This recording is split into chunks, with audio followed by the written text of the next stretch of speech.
好，欢迎您回到新闻大白话的节目现场，我是钱子，介绍这1个小时的来宾。首先是耶鲁政治学博士郭正亮，大家平安，以及台大哲学系教授苑举正老师。钱子好，各位观众朋友大家好。另外是我们的前空军副司令张延廷将军。主持人好，大家好。好，观众朋友，我们来看看川普又他口了。我们看到周末的时候，他才生气，说我要克你中国100%的关税。结果昨天晚上台北时间，我们看到他在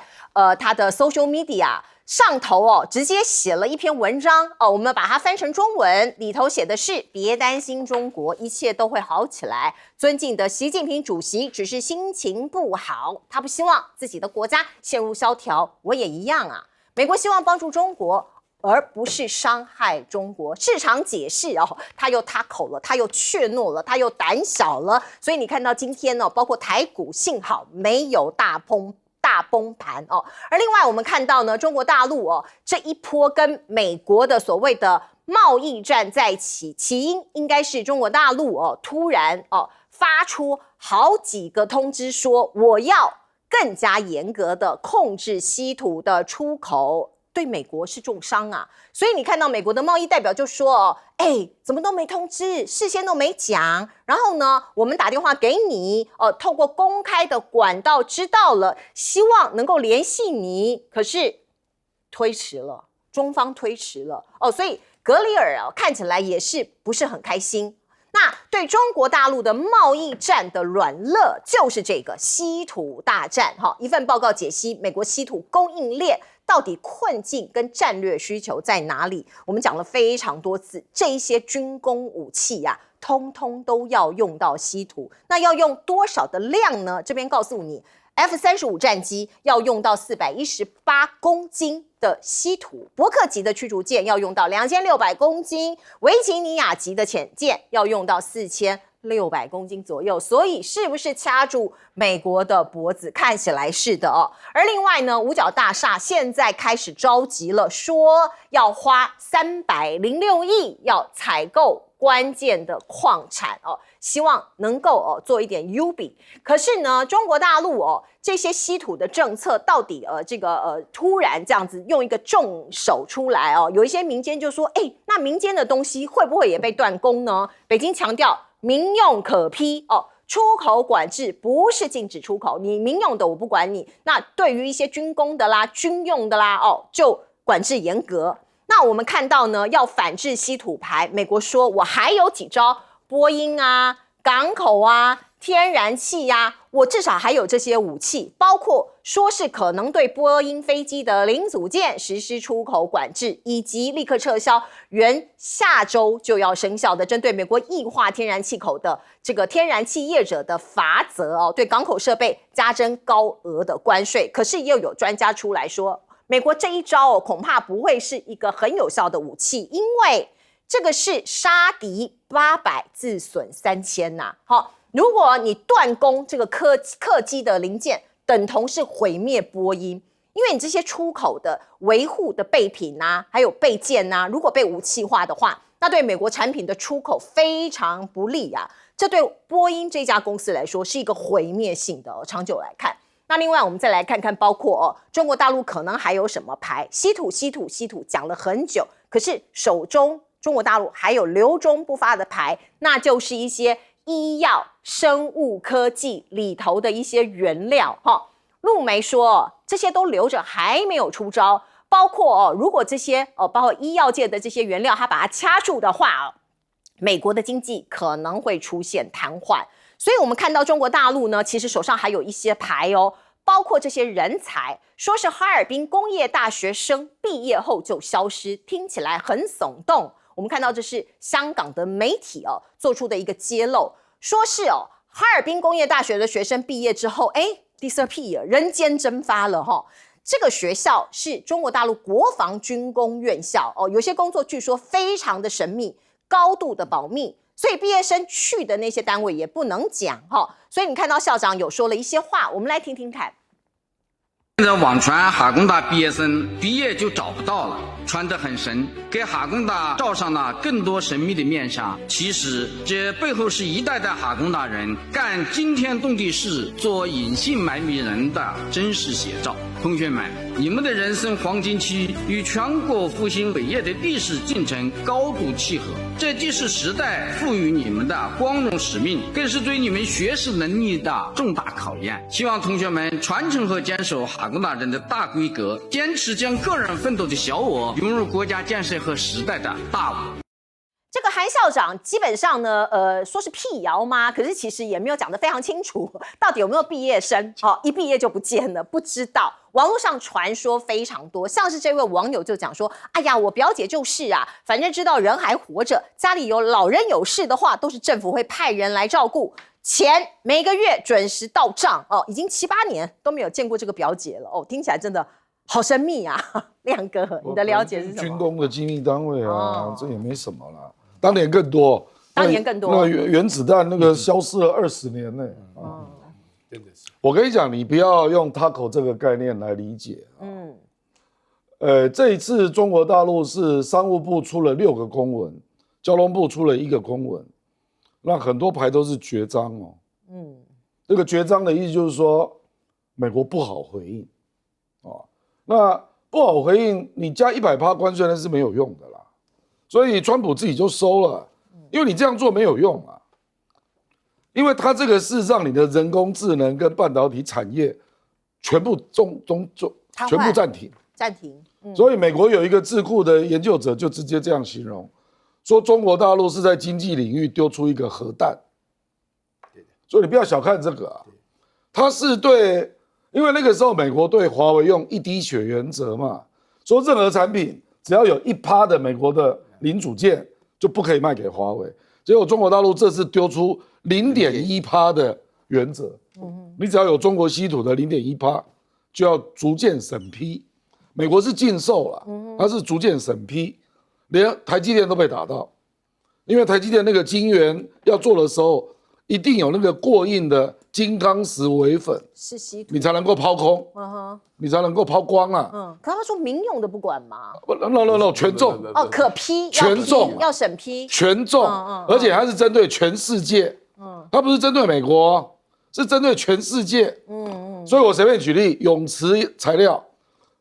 料德国是18.8%，对，美国是12.5%，德国更重，因为发动机一定要用永磁材料。为什么中国大陆决定对全世界发出？他觉得要有一个了断，不然没完没了啊。是的，因为欧洲跟日本、韩国也都听美国的啊，所以他就决定要有个了断哦。这个很难谈判的，所以你不要以为 TACO 你就进场，你可能还会伤到。我跟你讲，我跟你讲了，按照礼拜5的跌幅啊，台股今天应该要跌1500点。对，本来大家预测是这样。那因为那个川普自己这样讲，人家就说那100%大概没了。可是你不要以为这个问题好解，我跟你讲，你把目标拉那么高，用长臂管辖，用0.1%，然后针对全世界都要逐渐审批，你就知道他对标一定很高啦。他要的目标，绝对不是一个简单的目标，他要的就是让你半导体给我解禁啊！你认为美国哪有那么容易啊？你极紫外光 EUV 给我解禁。所以说，中美贸易会更加严重的，极度严重对峙，极度严重哦，这个是对决的招啊，绝章啊，你想一想，中国大陆既然要出到绝章了，如果没有要到半导体的解禁，他怎么收？你知道我的意思？这个几乎是终极筹码，那很可怕。我跟你讲，你不要讲什么抗生素原料，那个不行啊，因为那个有人道问题，所以他们不会搞这个，不会啦，那有人道问题。那就是大家来硬碰硬嘛。那你对我的晶片这样进，你怎么都没感觉啊？那你要我买什么，我就要买什么啊。是哦，你要我买大豆，我就买啊。你不卖我晶片，我就买不到啊。全部都是你在发号施令。所以我认为中国大陆，我认为习近平真的是下定决心了，就是要搞就大交易，不要搞那些零零碎碎的。怎么买多少大豆啦？那个太零碎了就中美的终极矛盾，就是你要卡我的半导体嘛，那我就卡你的稀土，要不要交易？我认为是这样。可是我跟你讲，半导体这个不是川普能决定的，重点在这儿啊，是民主党、共和党的鹰派全部都不可能接受。那不接受怎么办？就整个经济就停了。那中国大陆没关系啊，中国大陆半导体我高阶的拿不到，我自己做啊，我还是可以活得下去啊。我就看你美国人撑多久。是的，所以我跟你讲，这一次绝对你不要用过去的来理解啦。说关税大家都降一降啊，不是关税问题，是科技战的根本问题。他希望能够有一个解答。我这边收到一个最新的消息，麦肯锡的报告是中国稀土的管制会影响德国100万的就业人口。德国还只有永磁材料主要啦，就是发动机嘛。美国是权重。美国几乎全中了。哇，这个范围比我们想象中更加的大，广太多了，而且严重。广太多了。是。我可以增加哈，这个亮哥讲的是但是呢，我把它讲得清楚一点。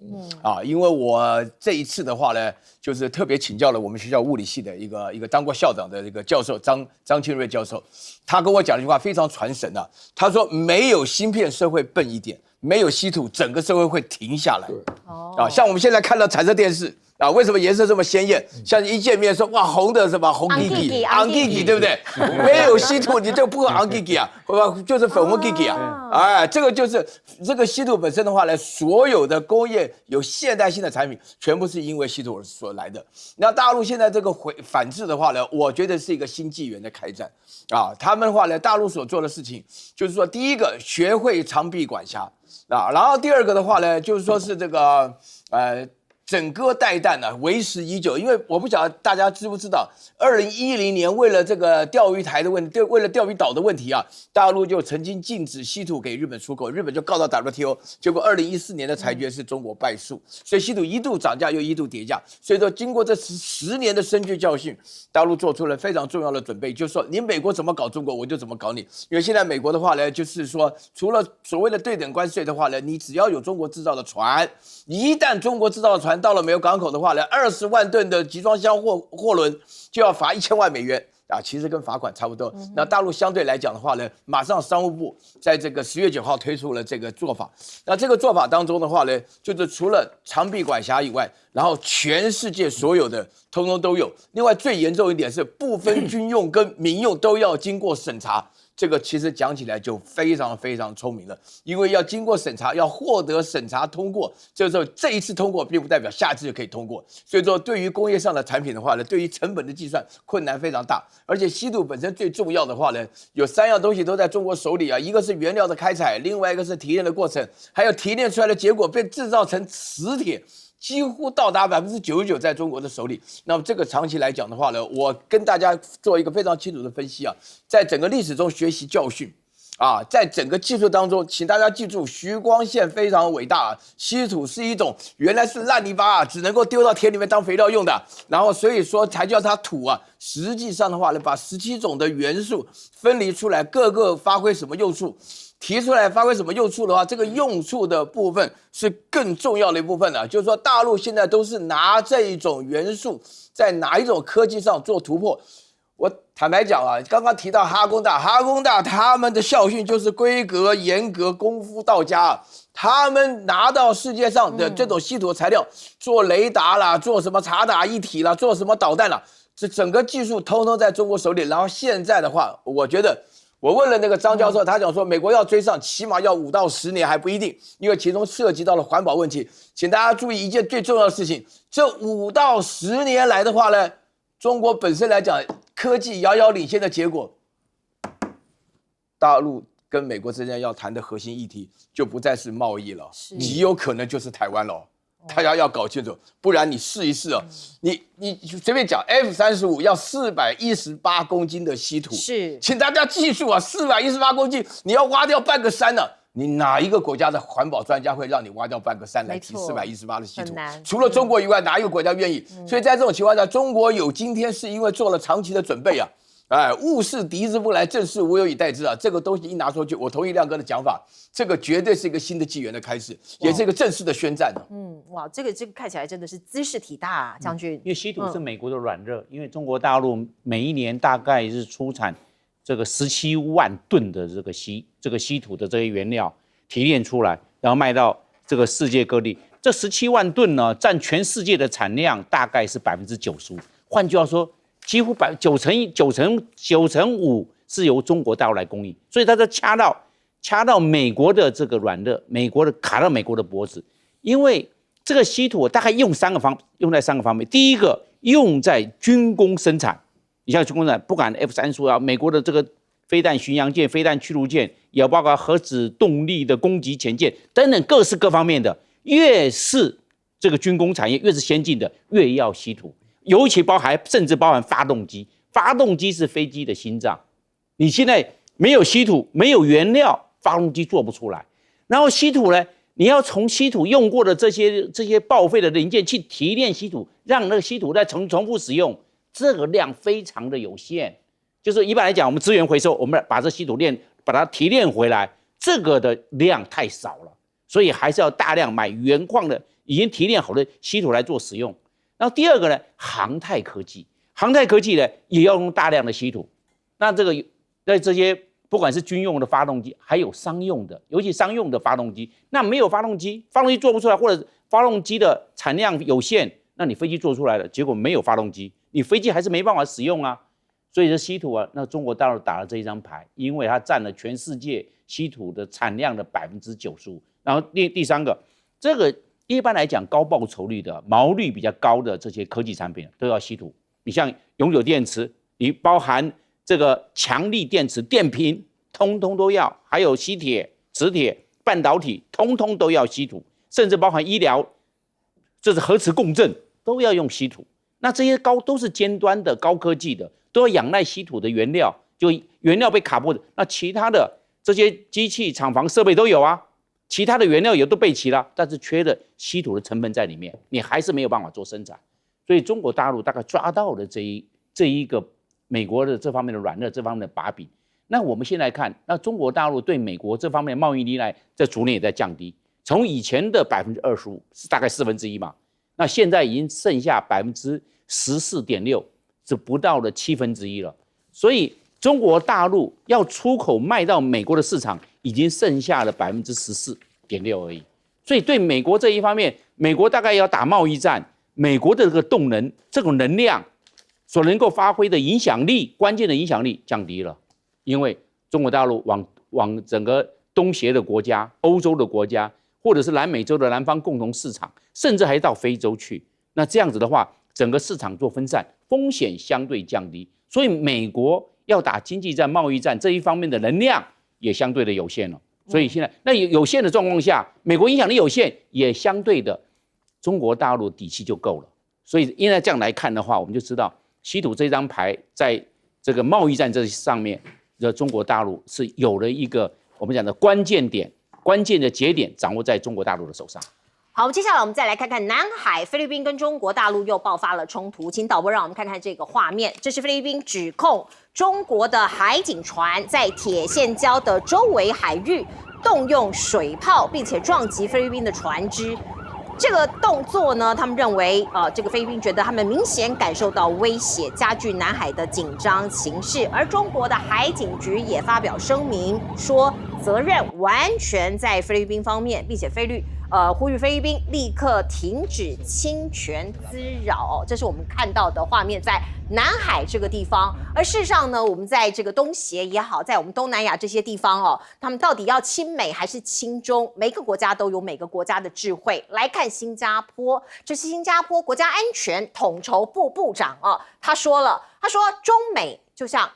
左眼右眼。我们不能2选1啊！我不能只剩下一只眼睛，我不能瞎了一只眼睛。所以他说了新加坡没有办法在两者之间做出2选1这个原因就在这里，因为都很重要，新加坡必须保持独立的立场。而另外，我们再来看看解放军不断的释放出很多的讯息，或者是有一些网友捕捉到的所谓黑科技那有一些看起来很像是科幻电影的情节，说是中国电子战部中国电子战的部队目前在南海部署一款叫做机密车干扰系统他成功制造逼真的幻影目标，又使一架外国的侦察机偏离航道哦。所以呢，这个系统可以在300公里外模拟超大型的船舰雷达回波，精准的复制敌方的雷达频段，生成高度逼真的假讯号哦，那来欺敌，展现他们的一个很重大的在电子战技上面的一个突破。而另外，我们再来看看解放军首次测试某种新型的武器哦，你可以看到，包括看到的这个双机运动导弹攻击画面也曝光了。导播也让我们看到这个画面哦，这个整个画面都是武装的直升机哦。那这个看起来这个对于外界来说，很多是在科幻电影或是过去大家口耳相传中有的画面，可是现在看起来都在实际的操演了。而另外，我们再来看看无人机的部分，因为大家也都知道，无人机是未来战场上非常重要的武器。中国大陆在这一方面呢，其实也有很多的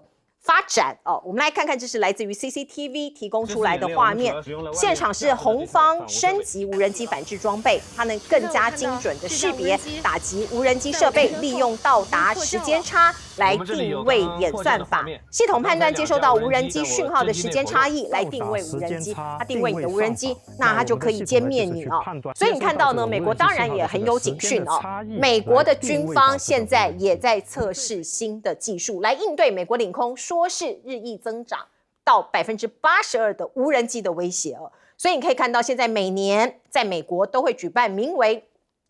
猎鹰风的演习来测试还有改进反无人机的系统哦，各国都在发展这方面的新型的武器。那另外呢，我们看到美国政府当然有它很多的问题，包括现在政府关门已经进入了第3周，范斯就说了公务员的裁员潮将扩大。有数千个职位被裁撤，可是未来还有更多人可能没有了饭碗。而另外呢，在美军方面因为薪资没有发嘛所以这个停摆真的已经扩大到美国在国防部就是他们现在战争部的一个运作。这个川普下令赫格塞斯动用所有可用的资金，确保现役军人在10月15号如期领取薪资。因为军人的军饷如果没有发下来，这个后果不堪设想。您来看看这个画面这个是在美国本土出现的画面，在政府停摆的期间，没有薪水，所以这些军人的军眷们他的太太啊，他们的小孩啊，他们的生活受到严重的影响，所以他们要去哪儿呢？他们要去食物银行排队领取物资。根据统计上一个礼拜前来领取物资的军人数量已经创下了历史纪录，达到了34%。你可以看到，一方面呢，这么多的军人被欠薪，他的老婆、他的小孩要去排队领这些食物银行的券 coupon。可是另外一方面，川普在做什么呢？我们看到川普在美国海军成立250周年的时间点，在诺福克海军基地他花了多少钱？2.14亿美元呢，安排了一场大的 party。这是阅券这是这个去这个。让这些军舰这样出来，我来阅舰的活动所以你看到那些没有拿到薪饷的军人眼里，当然很不是滋味。来，亮哥，你看美国的职业军人，就只因为政府关门，对不对？还不到2个礼拜，他竟然连一点储蓄都没有。美国人不爱存钱美国没有存钱。那我跟你讲，那中下阶层呢？很惨。这个还是有固定月薪的人。对。所以我跟你讲。川普的关税战，明年第1季、第2季一定会有严重问题了，因为物价在上涨嘛。而且9月刚出来的劳动市场的数据也是变冷那美国目前有50州，有22州已经正式宣告进入衰退。所以你去看到美国的股市那根本就是人工智能的州嘛。什么加州啦那些州嘛 ，AI 啊这些你如果把人工智能这7姐妹拿掉，很多传产事实上已经接近衰退了，跟台湾很像。是啊，所以我的意思是说，所以我们上礼拜不是在讲赖清德，你不要只看到人工智能产业，就是国庆日的那个演说，对不对？因为我们台湾做个例子嘛，就业人口1160万，我们的高科技产业就业人口只有87万，对。我相信美国的比例也差不多啦，它服务业更大，对不对？那这个就是美国的困难呐，就是它比我们还严重。对，我们台湾不会连储蓄都没有，我们还是会存钱呐。大部分的人还是会有储蓄啦。那这个中国跟菲律宾，我觉得就是杠上了，因为上次在黄岩岛就用水喷了嘛。那次还有人回去听说有被检讨，说你的水炮是不是太弱了点，再强一点啊。因为它那个水炮如果真的很强啊，它玻璃都可以打破啊，应该是可以，可以打破，对，那个压力很大。就是那基本上我觉得中国大陆已经不让了啦。他对于这个93阅兵之后，我觉得他对来的那个外国船，像加拿大、澳大利亚、英国就已经不客气了，怎么可能会对你菲律宾客气啊？而且美国不是也在焦虑，对，说缺乏这个沟通，那可能会擦枪走火，大概就预料到中国大陆不客气了，因为好像是2个礼拜前吧，央视突然公布一张照片吧，这是去年发生的，美国的 F-22飞到东海，结果中国大陆歼16竟然飞到它的上面，距离10到15公尺，还倒过来。倒飞，有，我记得，那个飞行员叫李超嘛，表示什么意思？你 F-22我看得到，不就这意思吗？那上个礼拜委内瑞拉那个国防部长，还故意那边炫耀，说我们用中国的反隐形雷达看到美国5架 F-35，那美国的逆中战机不都跟废物一样？你都被人家看到了，被看得一清二楚。是啊，所以我跟你讲，我觉得现在的整个氛围，就是中国大陆不忍了，所以才会有那种稀土，给你一个终极反制。所以我觉得整个氛围就是这样了，所以他对菲律宾怎么可能客气呢？对不对？那无人机美国就算了吧，因为我跟你讲了，美国现在就是又基于国安理由，说无人机的零组件也不可以买，大疆都不能买啊。那有人算过。说美国制造无人机的成本大概是中国的3到5倍了，那你就去做吧，你就自己去做嘛，那中国大陆的无人机的，他最近还公布了一个反无人机装置的禁售，他对美国只要侦测反无人机装置侦测距离超过5公里，一概不能卖，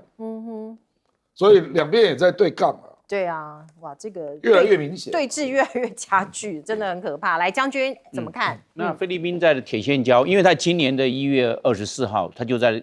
以采集的名义，还有生态调查名义到铁线礁去，就带着菲律宾的国旗啊，在那边大张旗鼓，然后回去之后做文宣。所以中国大陆一看，那这样子啊，菲律宾来这一套，以这个生态调查的名义，然后做主权的这方面的宣示，所以中国大陆现在动作是比较积极，只要有菲律宾的这些船只，包含渔船要靠近铁线礁，他就会过去做取缔，就取缔。因为他们一去的话，他又因为菲律宾是要做文宣，你看他已经上去在那边做主权上的宣示，让中国大陆好像在这方面防不胜防。好，那既然这个样子，那中国大陆的这个作为就会更积极，做拦截，甚至的话呢，拦阻都还会喷水柱把它做驱离，是这样比较强势。因为这样的菲律宾的空间就更小了，因为菲律宾没办法大张旗鼓。第二个，我们来看这个就是说电子伪冒信号。你看这个美国的这个飞机啊，这些飞机的话感觉到，哎呦，收到电子信号，前面好像有目标哦，其实那是假的，那只是电子信号干扰。那这个电子信号呢，最重要是中国大陆要掌握到美国的雷达的频段，它用了什么频段？你这样放这个伪冒信号出去，那个只是个信号出去，那不是飞机。假的，结果那一抓到，哎呦，好像前面有飞机嘞，要过去拦截或过去避让，结果那个是空的，它一个那个信号啊还是动态，它不是挂在那边停在那边，它会跟着动，这换就是动态的伪冒信号，来让这个美国的这个侦察机去避让也好，或者去追踪也好，结果就被骗了。所以中国大陆在这一方面，这是电子战技术的一个突破。一般来讲，要做电子伪冒信号没有那么简单。一定要彻底、很清楚的掌握对方的电磁参数跟电磁频谱，它的频段是用什么，然后才能够制造一个伪冒信号，让对方做出错误的判断。那个是假的目标，但是你在这个荧幕上面所看到，雷达荧幕所看到的那个是真的信号，结果确实也是假的信号，这个算电子战的一个方式。另外，我们讲到了中国大陆对这无人机的这方面的这个掌握，因为无人机的掌握，它现在靠了这些雷达来掌握这些无人机哦。因为无人机它有虽然是上面没有人，但是它几个锐。第一个，无人机的速度是慢的，无人机速度不会快。那中国大陆把这些无人机的预计的轨迹、飞行的轨迹把它算出来，因为它速度慢。第二个，无人机来讲，它的飞行的高度比较低。那飞行的高度低，速度又慢，那更好掌握了。经过电脑一换算，可以算出它未来的整个飞行的轨迹会预计在哪一个时间到达什么地方，在哪个时间到达什么，然后那个地方有什么武器，直接在那个地方先布置，到时候在中途做重层拦截，就把无人机做摧毁了。不管用雷射也好，或者是用我们讲的那种子母弹出去，把它整个这个无人机把它打掉。所以这个无人机的这3个特色，另外一个特色高度低。速度慢，还有一个无人机的动作笨，无人机没有像那么灵巧，像有人机的这个飞行员啊，他动作非常灵巧，能够闪躲，甚至对飞弹的话也能够在那边做躲避。我们也看过一些电影，也有做这方面的示范，但是无人机不太会，它笨笨的飞啊，这笨笨的又慢慢的，高度低的，一般来讲这种低空的无人机都不会超音速，那不会超音速，这个经过电脑换算。预计未来的轨迹就可以掌握它的位置，掌握它下个位置，在那个下个位置的这些拦截武器直接做预备，然后做摧毁，是这个样子。所以中国大陆在这一方面，它有做一些配套的演练跟战术战法的研发。而且还适时的释放出这些消息，让外界知道。来，老师，我觉得从93阅兵之后开始，大陆分别会在东海、台海跟南海展现自己的实力。换而言之的话呢，亮剑的机会开始，亮剑的主要条件的话呢，就是因为美国自己在内部出现了大乱啊，请大家稍微注意一下。一般来讲，治理一个国家，小心谨慎都有可能出错，更不要说是鲁莽莽撞乱干这种结果啊。刚刚我跟你讲哈，首先的话呢，上个礼拜的话呢，川普加海格赛斯对于将官的侮辱啊，就是极大的麻烦啊，对不对？就是主义、领袖责任、国家荣誉，这是军人的5大美德。你现在的话呢，美国那些将军怎么干得下去啊？士为素餐。然后现在的范斯讲这句话，说美国政府关门啊，那即将扩大他的裁员潮。那川普还加码说，民主党的人都会被裁掉。请问大家，美国政府的关门跟公务人员被裁员之间有什么关系？我怎么想都想不透。人家公务人员的工作权利是宪法保障，你现在这个都不管，所以说你出现这个结果，美国人没有储蓄的。美国人是什么人当兵啊？我听了亮哥讲，好像美国人当兵就2个条件，一个高中毕业，另外一个不吸毒，好像。那这样子的情况下，这种人怎么可能会存钱呢？都是中低阶层。对，我跟你讲啊，这个惨在哪里，你知道吗？就是说那个食物银行穿着军装去领食物，就是故意羞辱你嘛，对不对？让我想起雍正王朝那个石贝勒啊，就没有钱来还债，就卖自己的家庭啊什么的，就故意羞辱你。美国的军人，我告诉大家，美国能够维持这个霸权，靠的不是美元，靠的是美军啊。那你今天的话呢，美军这种羞辱的搞法的话啊，然后呢，自己的话呢，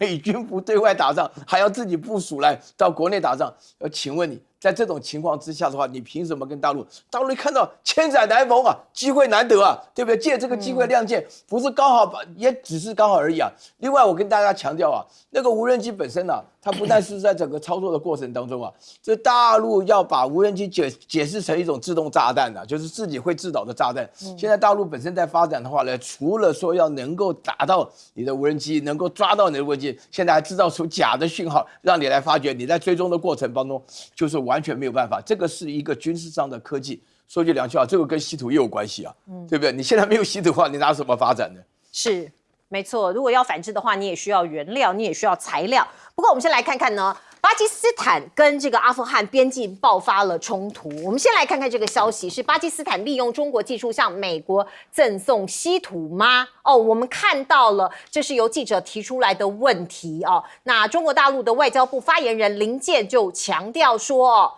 这个巴方的这个领导人这个巴方强调跟美方的交往绝对不会损害中方的利益所以呢，巴方领导人向美方领导人展示和赠送的矿石是工作人员购买的巴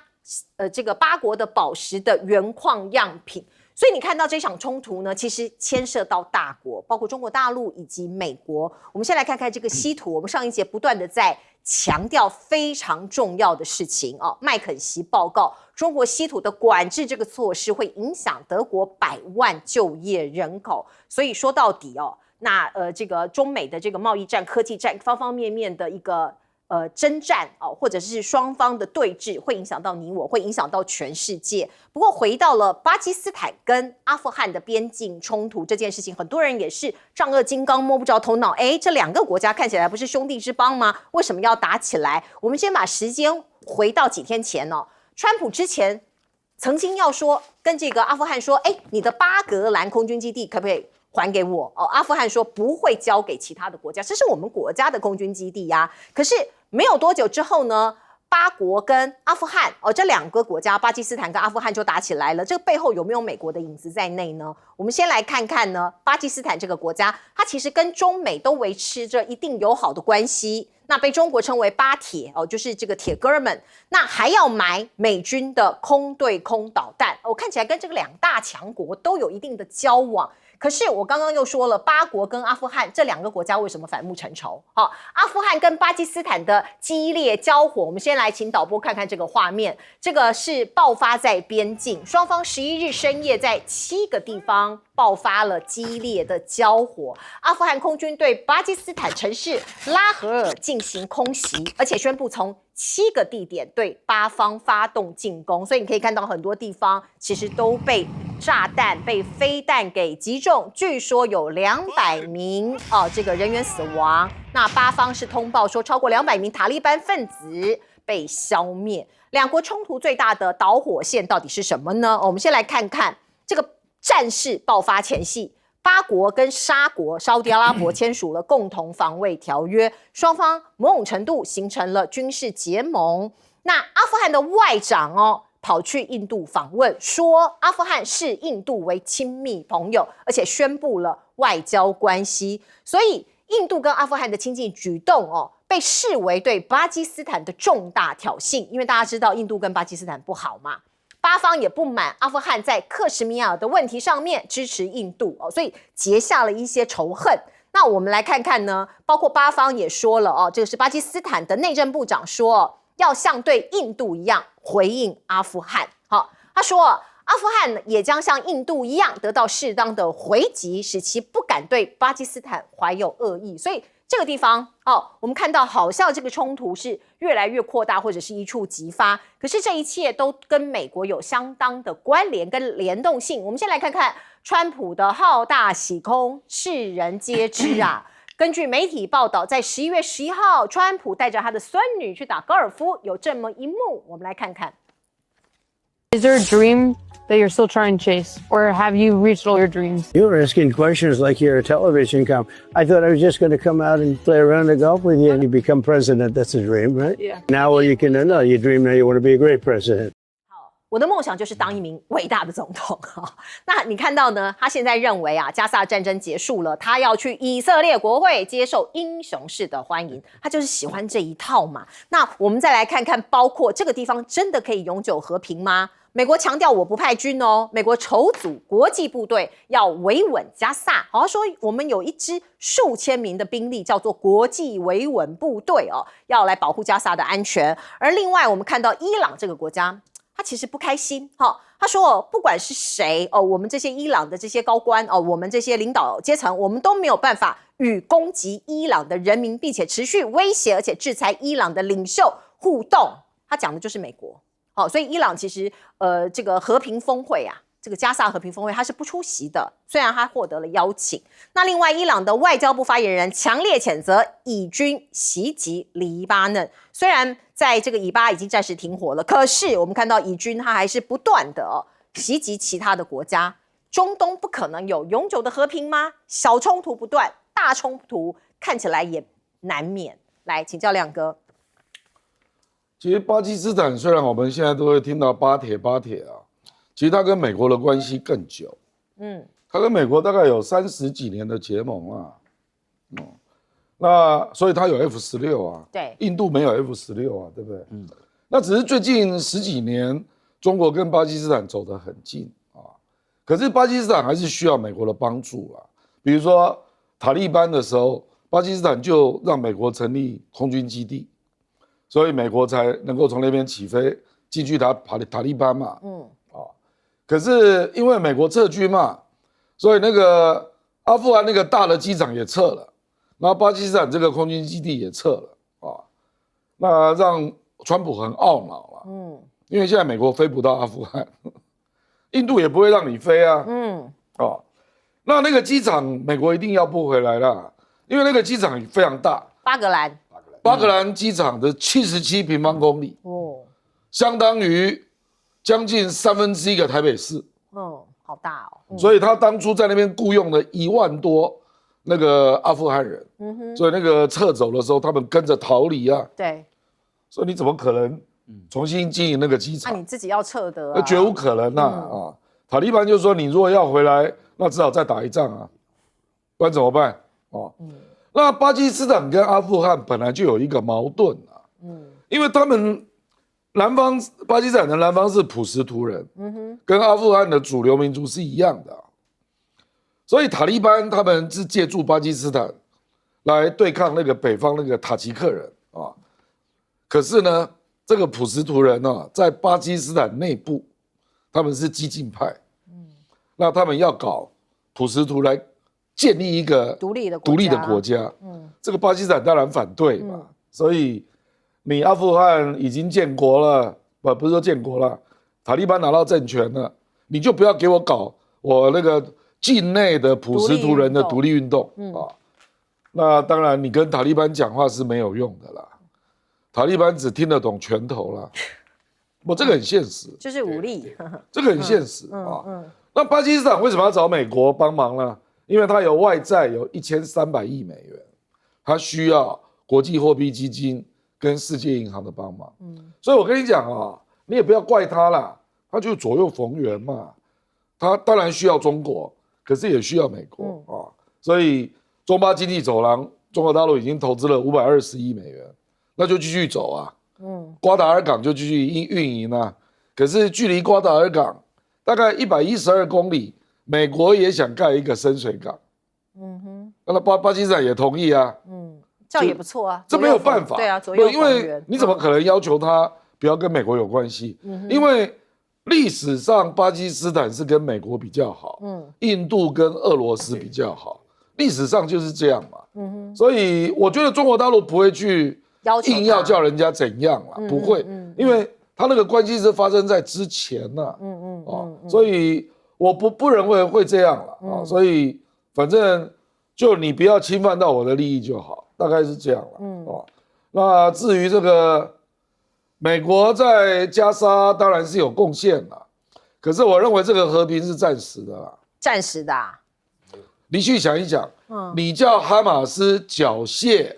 他会愿意吗？他说你缴械我就特赦，你认为你会缴械吗？哈马斯怎么可能？你如果缴械了，要当一般的平民啊，就没有哈马斯啦。哈马斯在加沙就是政府的意思啊，你现在叫他退出政府，那缴械，这怎么可能做得到？好，我们进一下广告。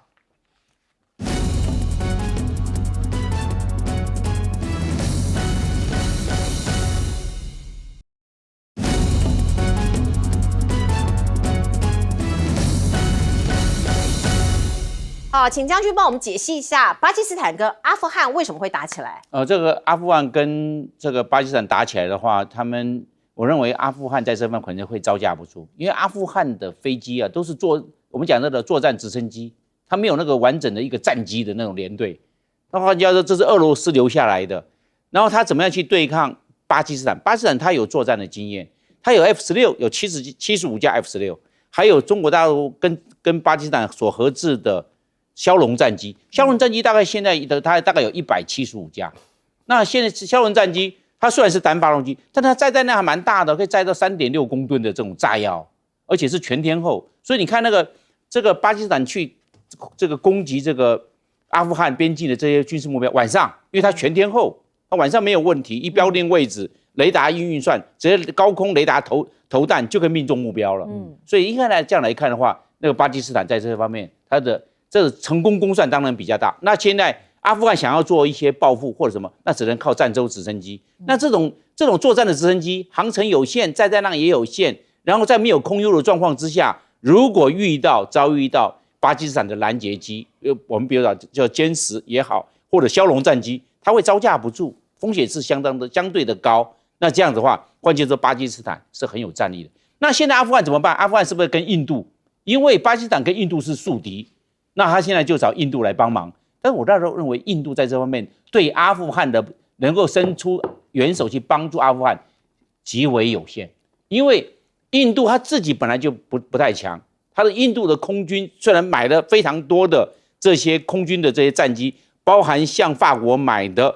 这个我们叫枭龙战机，也像这个俄罗斯的有米格29跟米格31，但是来看它的后勤补给没有那么顺畅，所以这个印度能够总体发挥空军的战力也是相对有限。那跟大家讲的话，那只能靠阿富汗自己独立作战啊。我认为阿富汗想要对这个巴基斯坦的在军力上做对抗，阿富汗是吃亏的，弱太多了。对，就是已经不对称了哈。我们进一下广告。